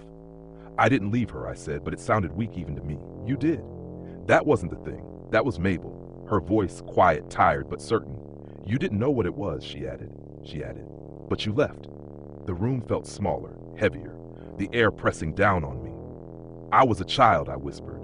I know. That made it worse, because she wasn't angry, she wasn't accusing, she was just stating it, like it was something she'd already accepted, something she'd had years to sit with. And now you're not, she said. My breath caught. That was the difference. That was the part I couldn't escape. Before, I hadn't known. Now I did. The thing below shifted again. Its face, if I could call it that, tilted upward, closer to the light. I forced myself not to look directly at it, because the more I looked, the more it made sense, the more it became something I could recognize. And I knew that was dangerous. You can fix it, it said softly. My grip tightened on the edge of the cupboard behind me. How? I asked before I could stop myself. A mistake. I knew that immediately. But it was too late. Its mouth moved, stretching too wide. Come down. My stomach dropped violently. No, you just have to come a little closer. No, it's easier than you think. No. Each word came out sharper, stronger. But my heart was racing faster now, because it wasn't shouting, it wasn't threatening, it was calm, convincing, like it didn't need to force me, like it knew, eventually, I stepped forward on my own. Don't listen, Mabel said quickly. It doesn't need to drag you, it just needs you to choose it. Choose. That word echoed in my head, because that's what this was. Not a trap, not exactly, a choice. And somehow, that was worse, because it meant I could still walk away. And if I didn't, that was on me. The thing's fingers crept further over the edge, another inch, then another. You don't have to leave her, it said again, softer now. You just have to help. I squeezed my eyes shut. Stop. You can both leave. No, we can't. You don't know that. I do. That was Mabel again, firm this time, more present. It lies. The thing paused, just for a second. Then it laughed, a quiet sound, but wrong, not human, not quite. She said that too, it said. My eyes snapped open. What? Its head tilted again, watching me. She thought she could keep me here. My chest tightened. She didn't understand either. Mabel, I said, my voice shaking.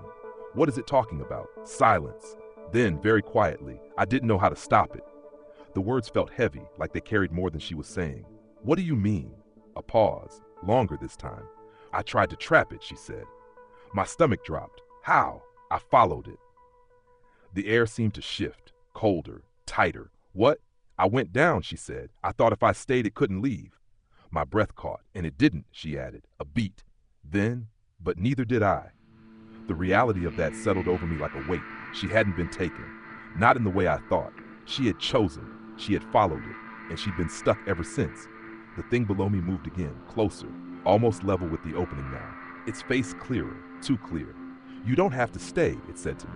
That was new, that was different. My chest tightened. What? You can go, it continued, a pause. Then, just come down first.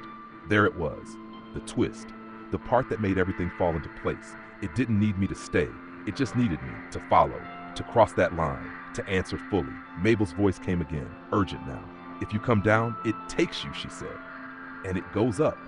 The words hit like a blow. Cold, sharp, final. So one of us, I started. Yes. The silence that followed was suffocating. One of us. That was it. That was the truth. Not escape, not survival. Exchange.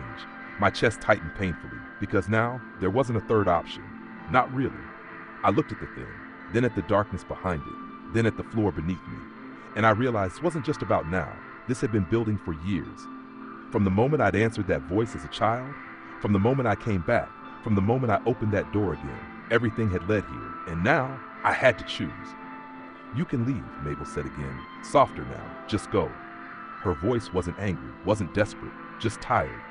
Like she already knew what I might do, or what I might not. The thing waited, still, patient.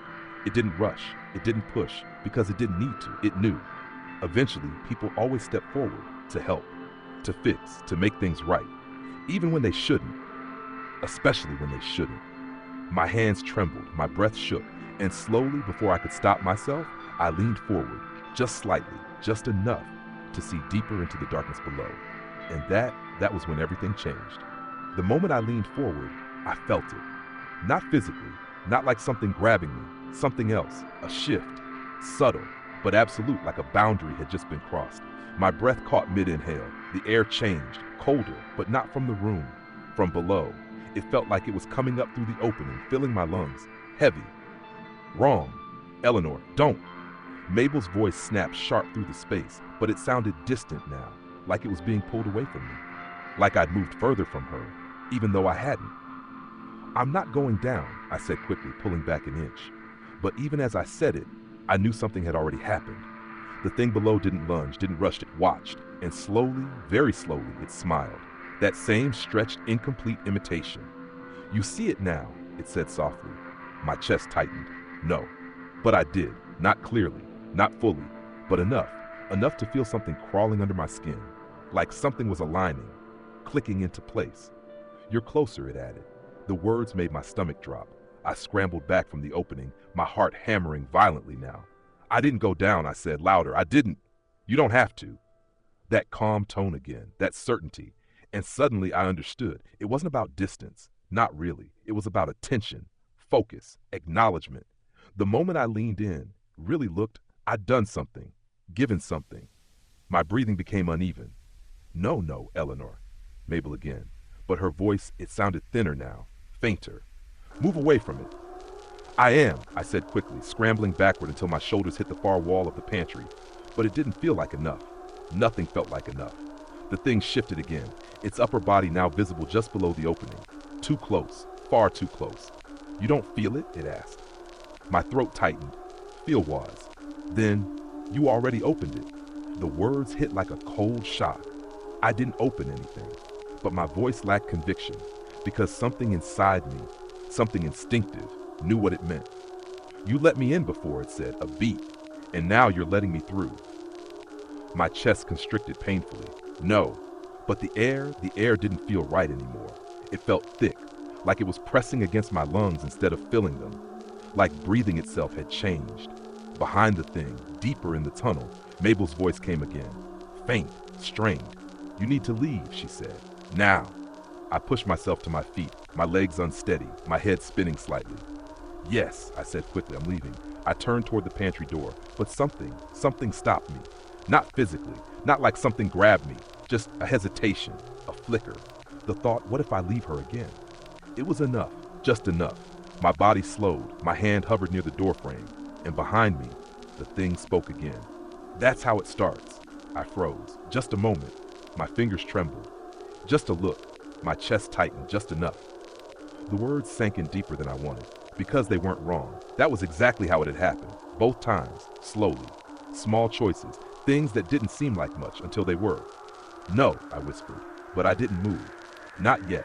And that was when the sound started. Not knocking, not scraping, something else, a soft, wet, dragging noise. From behind me, I turned slowly, against every instinct. The thing was closer, not by much, but enough. Its shoulders now level with the opening, its fingers fully curled over the edge of the floor, and its arm, one arm, had made it up, resting on the kitchen floor, long, thin, too pale, too wrong. My breath hitched violently. No, it moved slightly, just enough to shift its weight, testing, learning. How does it feel? It asked. My voice caught. A pause, then, to be on both sides. The words didn't make sense, not fully, but they landed hard anyway. Because something in my chest, something deep, twisted painfully, like it understood something my mind didn't. Behind it, Mabel's voice broke through again. Panic now. It's pulling you, she said. You need to go. I am, I said quickly, forcing myself to turn back toward the door. This time, I moved, fast, out of the pantry, into the kitchen. The air felt slightly clearer here, but not by much. Not enough. I grabbed the chair nearest the pantry door and dragged it hard across the floor, shoving it into place. Then another. Anything. Something to block it, to slow it. My hands shook violently as I worked. You can't stop it, the voice called from behind the door. Still calm, still certain. I didn't answer. I didn't look back. I just moved. Out of the kitchen, into the hallway, toward the front door. My breath came in short, sharp bursts, my vision slightly blurred at the edges. Like something wasn't quite lining up anymore. Like the world itself had shifted just slightly off center. I reached the front door, grabbed the handle, turned, and stopped. Because for a split second I didn't recognize it. The door looked the same, but something about it felt wrong, like I was looking at a copy, not the original. My hand tightened on the handle. "Open it," I whispered. "Simple, just open it." But my body hesitated, and behind me, from somewhere deep in the house, I heard it, my own voice, clear, close. "You came back."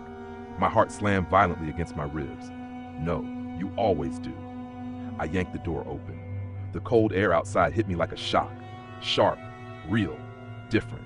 I stumbled out onto the path, gasping, pulling in breath after breath like I'd been underwater too long. The rain had started again. Light, cold, grounding. I didn't stop moving. I went straight down the path, through the gate, into the lane. Not slowing until I was several houses away. Only then did I stop, bent over, hands on my knees, breathing hard, trying to steady myself. And that's when I realized something was still wrong. Not around me, not in the house, in me. My breath didn't feel right, too slow, too heavy, like I was pulling it from somewhere else. I straightened slowly, my hands trembling, and then I saw my reflection in the dark window of the house across the lane, just a faint outline.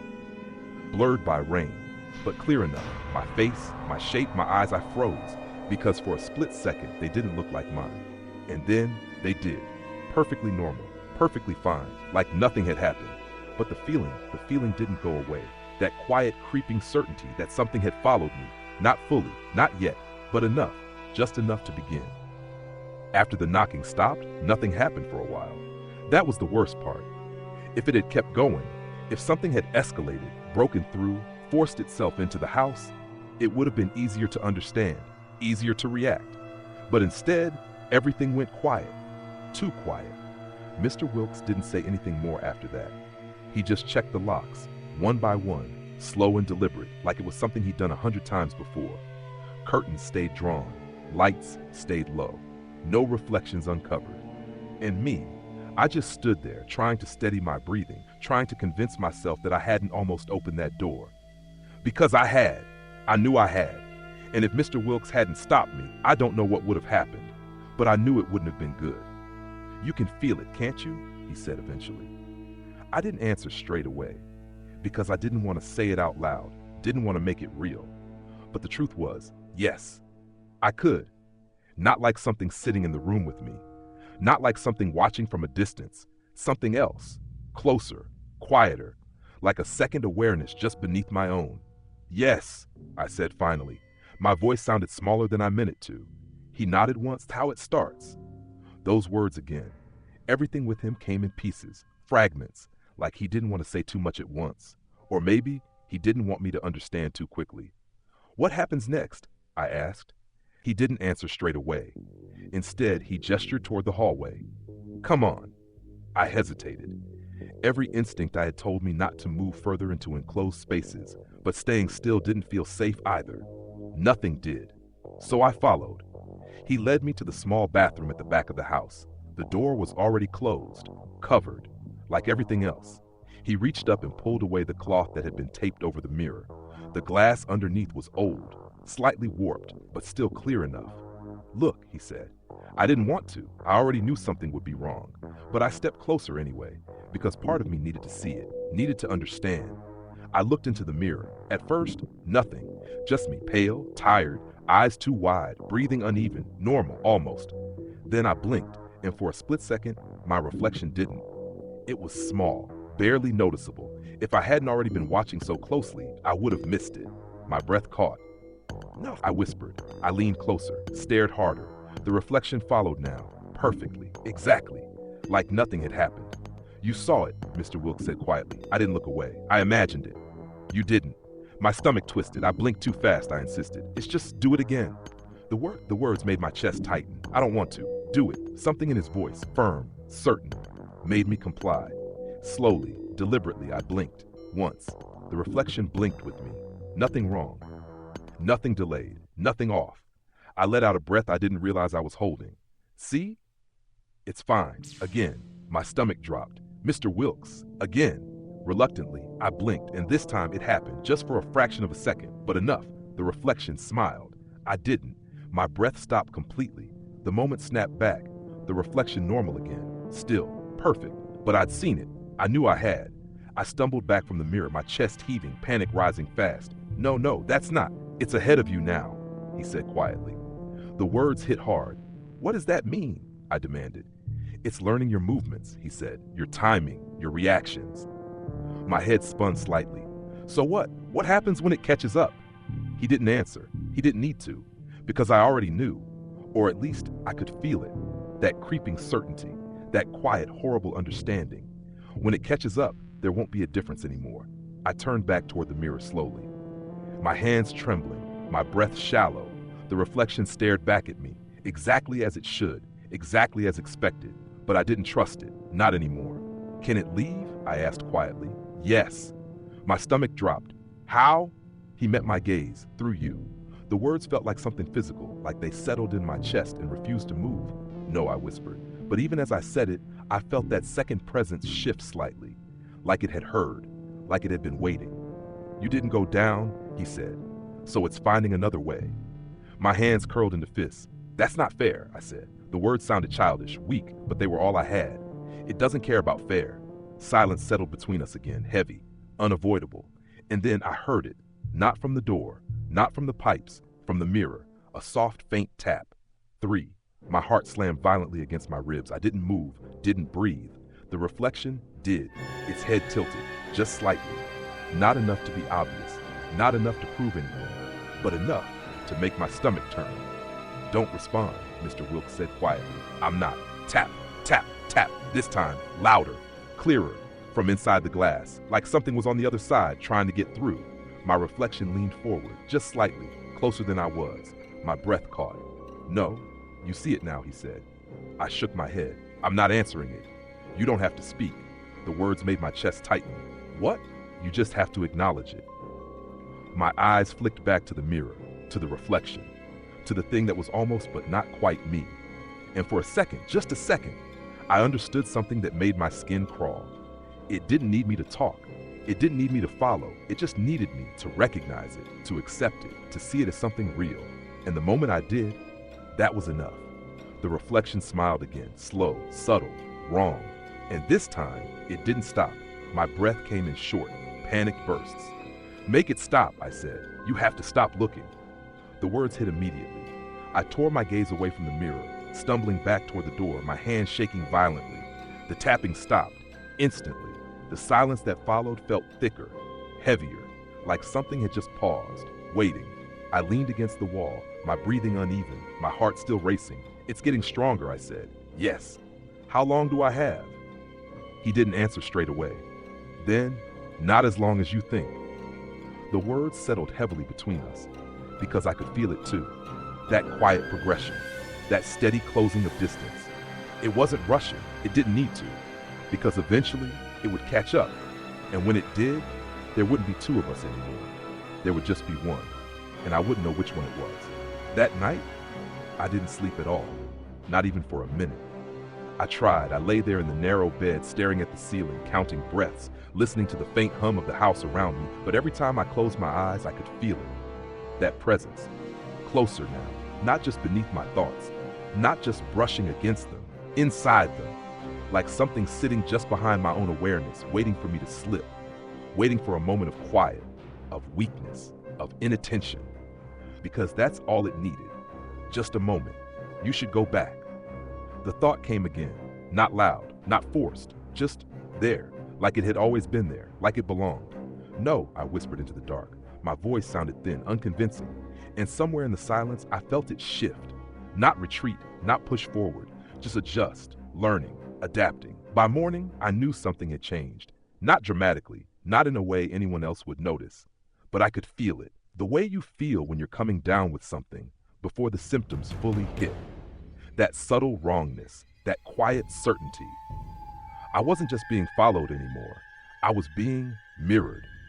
Mr. Wilkes didn't say much when I came into the kitchen. He didn't ask if I'd slept, didn't comment on the way my hands trembled slightly as I reached for the kettle. He just watched, quietly, carefully, like he was waiting for something. "Has it spoken to you again?" he asked eventually. I hesitated, because the answer was yes, but not in the way he meant. "It's quieter," I said. That wasn't a lie. It just wasn't the whole truth. He frowned slightly. "That's not a good sign." My chest tightened. "What does that mean?" It means it doesn't need to call you anymore. The words settled heavily, cold, unavoidable. Then what does it need? He looked at me, really looked, long enough that I had to fight the urge to look away. Then, it needs you to open the way. My stomach dropped. I'm not going back there. I didn't say you would. The silence that followed felt heavier than anything else he'd said, because the implication was clear. It didn't need the house anymore. It didn't need the tunnel. It had something else now. Me. No, I said firmly. That's not happening. He didn't argue, didn't try to convince me, just nodded slowly, like he'd heard that before. It started not long after. Small things. Again, always small at first. I was standing by the window, careful not to look directly at the glass, just watching the rain streak down the outside, when I noticed the movement. Not outside, inside, a shift behind me. I turned quickly. Nothing. The room was exactly as it had been. Still, quiet, normal. I let out a slow breath. You're fine, I muttered, but as I turned back toward the window, I saw it. Not clearly, not fully, just a shape, in the reflection, standing behind me. My breath caught instantly. I spun around again. Nothing.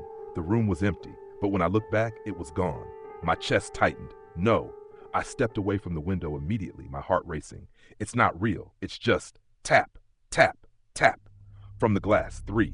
My stomach dropped. I didn't move, didn't breathe. Slowly, very slowly, I turned my head just enough to see the window without fully facing it. And there, in the reflection, it stood. Perfectly still, perfectly shaped, exactly like me. Only closer than I was. My throat tightened. No, I whispered. The reflection tilted its head.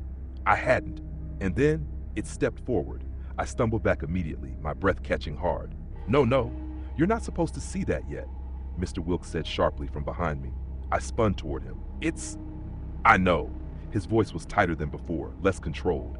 Stay away from the windows. It's inside now, I said, panic rising fast. It's not just reflections anymore. I know, the words cut through me. And for the first time, he sounded afraid.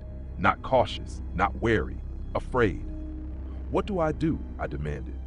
He didn't answer immediately. Instead, he moved past me, toward the front door. My stomach dropped. He didn't look back. Ending it. The words sent a cold wave through my chest. You said it doesn't need the house anymore. It still started there. He reached for the lock.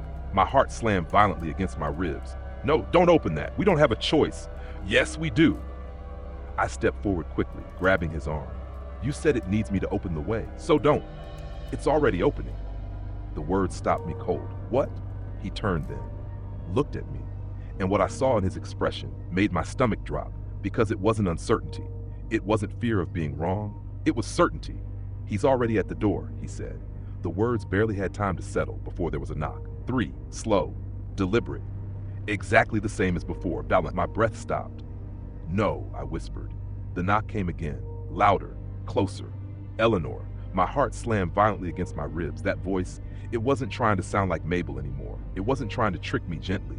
It sounded like me, perfectly. Open the door. I shook my head, backing away instinctively. No, that's not. It's time. The words came again, my voice, but not mine. Something underneath it, something hollow. You already started. My chest tightened painfully. What does that mean? I whispered. Mr. Wilkes didn't answer. He just looked at the door, then at me. And slowly, very slowly, I realized something. The knocking wasn't coming from outside. It sounded like it. It felt like it. But something about it, something subtle, was wrong. It wasn't echoing the way it should. It wasn't carrying through the wood. It was closer, too close. My breath caught. No, the knock came again. 3, and this time I knew. It wasn't on the door. It was behind it, inside the house, waiting. And whatever it was about to come through, whether we opened it or not. I remember thinking, this is it. Not in a dramatic way, not like something you say when everything collapses all at once. Just quietly, calmly, like a realization that settles in your chest before you can stop it. This is where it ends, or changes. The knocking came again. 3, closer than before, too close. Not on the door, not outside, behind it, inside the walls, inside the space that shouldn't exist between things. I backed away slowly, my heart hammering so hard it felt like it might split my ribs. No, I whispered, but it wasn't denial anymore. It was instinct, something deeper than thought. Mr. Wilkes didn't move toward the door again. That was the first thing I noticed. He just stood there, watching it, listening. like he'd heard this before, like he knew exactly what came next. "We're too late," he said quietly. The words landed heavier than anything else. "What do you mean?" I asked, though I already knew. He didn't answer, because he didn't need to. The knock came again, and this time, the door shifted. Just slightly, the handle didn't move, the lock didn't turn, but the wood itself, it flexed, like something behind it had leaned forward. Testing. My breath caught. "It doesn't need permission anymore," he said. My stomach dropped. No. But I could feel it, that presence, not just inside me now, not just near me, everywhere, in the air, in the walls, in the silence between sounds. It wasn't trying to get in anymore. It was already here. The door creaked softly, not opening, not yet, but giving, like it was becoming less of a barrier and more of a suggestion. I shook my head, backing further into the room. "There has to be something we can do." Mr. Wilkes looked at me, and for the first time, there was something like regret in his expression. "There was," he said. A pause. "Then, you missed it." The words hit harder than they should have, because I knew he was right. Every moment, every hesitation, every time I'd listened, looked, answered, even just a little, it had been enough. "This isn't fair," I said, my voice breaking. He didn't respond, because fairness had never been part of this. The door shifted again, wider this time. Not open, but thinner. Like the space behind it was pressing forward, like something was already halfway through.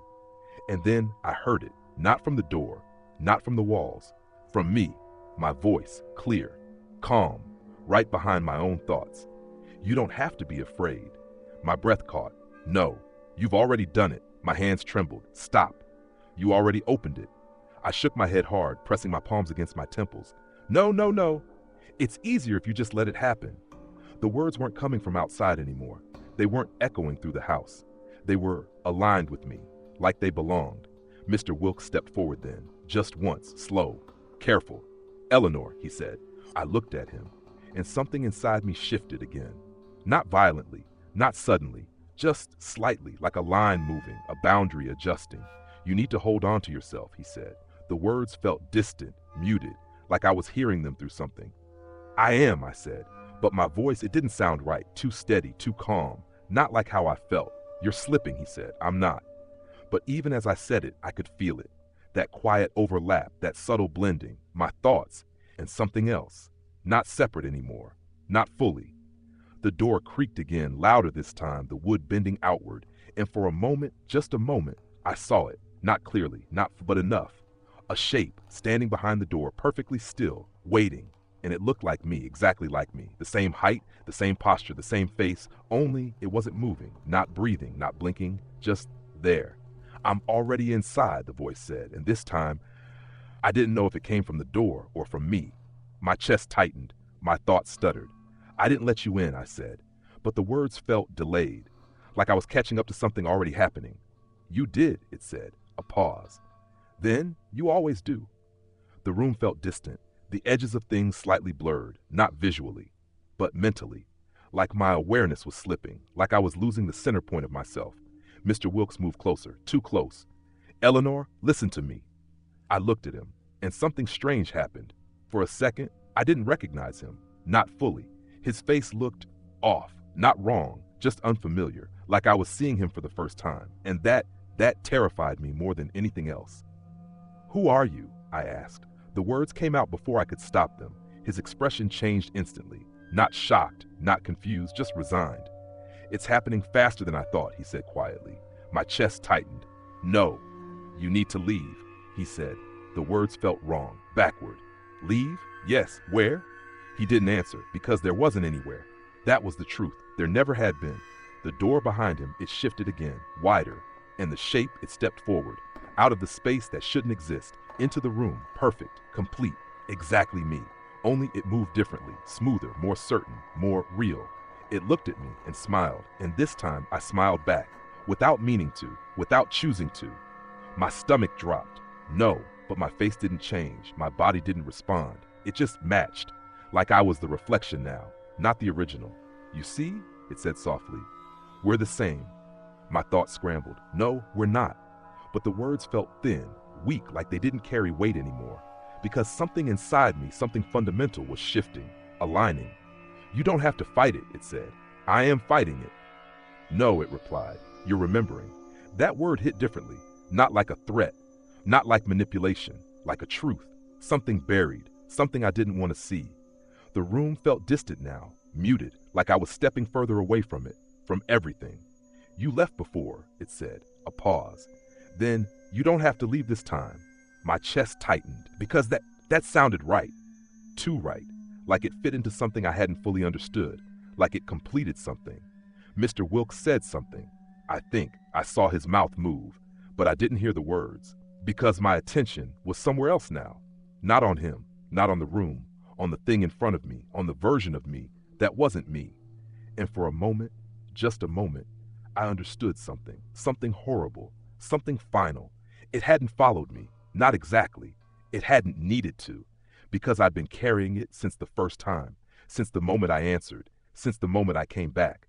This wasn't it getting in. This was it finishing. My reflection stepped closer, and so did I. And for a second, there was no difference, no separation, no clear line between what was me and what wasn't. And then it stopped, perfectly still. And I kept moving, just slightly, just enough to step past it, into the room, into the space, into something that felt more stable, more certain, more complete. Behind me, I heard something, a voice, faint, distant, calling my name.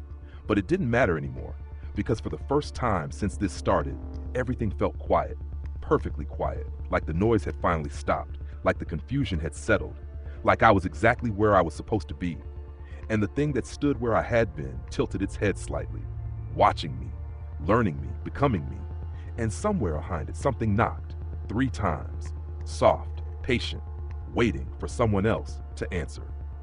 If this story stirred something within you, be it a flicker of unease, curiosity, or deep reflection, please leave a comment and share your thoughts. What do you think is truly going on? Have you ever experienced a sense of uncanny familiarity like that before? If you have similar stories of your own, don't hesitate to share them. Who knows? Maybe we are all touching upon the same hidden frequency. And if you want to keep exploring these dramatic, mysterious, and multi-layered tales, please hit the like button to support the channel and subscribe so you don't miss any upcoming chapters. Wishing you a truly peaceful night, where everything is still in the gentlest way, and may there always be a spark of warm light somewhere, waiting for you to find it.